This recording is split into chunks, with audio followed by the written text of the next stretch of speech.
Hey everybody, welcome to week 6. This week we're talking about distribution, and this is what you got to know for this week's quiz. So as one of your tasks as part of the marketing team, you'll be working with the sales reps to ensure that your sales goals are being met and that everybody is communicating the same method. Where things get sticky at times is if you notice that one of your reps may be acting unethically, where they may be carrying a line or representing a line that is very similar in nature to your own line. This may be something you need to address. And if it's written in the contract, it could be illegal, but it's one of those areas where, as a marketer, you need to be aware of what's happening. As a marketer, you're probably going to be bringing in products to other territories, and this may be other nations. Governments may put a tariff or a tax onto your product, and that will essentially slow down the ability to, and that essentially will slow the sales in that area simply because your product's going to be caught more, and that essentially will slow sales in that area because your product is likely to be more expensive than products that are developed in that native country. So as a marketer, you have choices in how to distribute your products into other nations. And there's a couple different ways that you can do that. You can obviously just do a direct export where you sell it to the end retailer over there. They own it, it's theirs.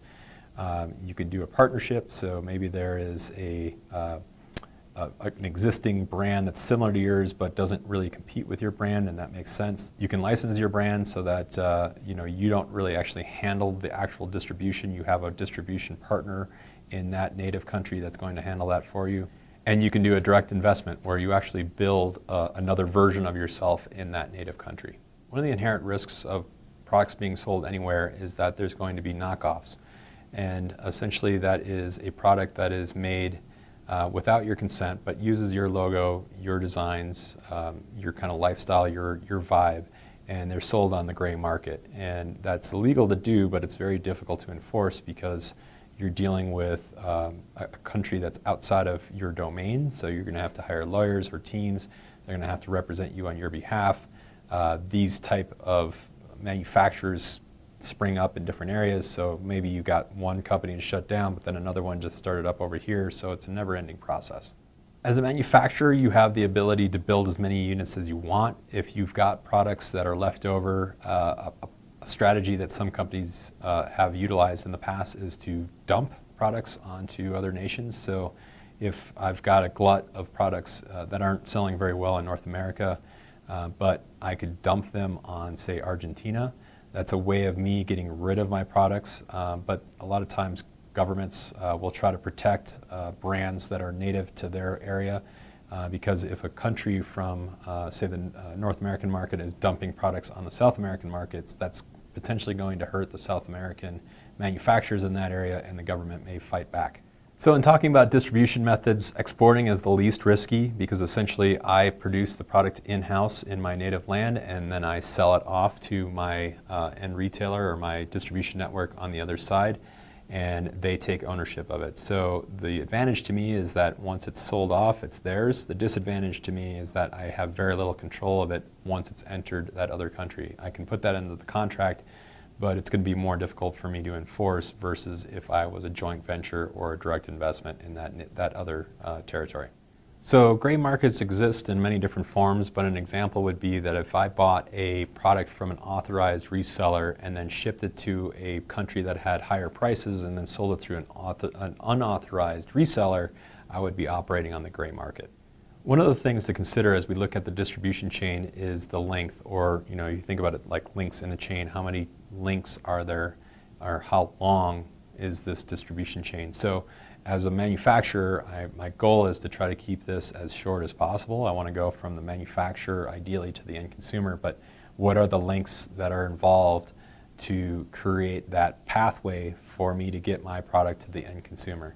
Obviously, the more links that are involved, the less supervision I'm going to be able to have over that distribution network. One of the methods I might utilize as a marketer to make sure that my product is being represented properly is to use what's called selective distribution, or to put it in simpler terms, is just to say that I'm going to specify that in these different areas, this is the type of retailer that I'm looking for. And that may align with my brand's identity in terms of attitude and lifestyle. It could be price points. It could be based on a lot of different segmentation.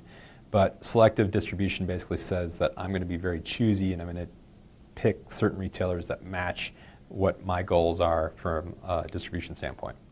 So as a manufacturer, you're probably going to work with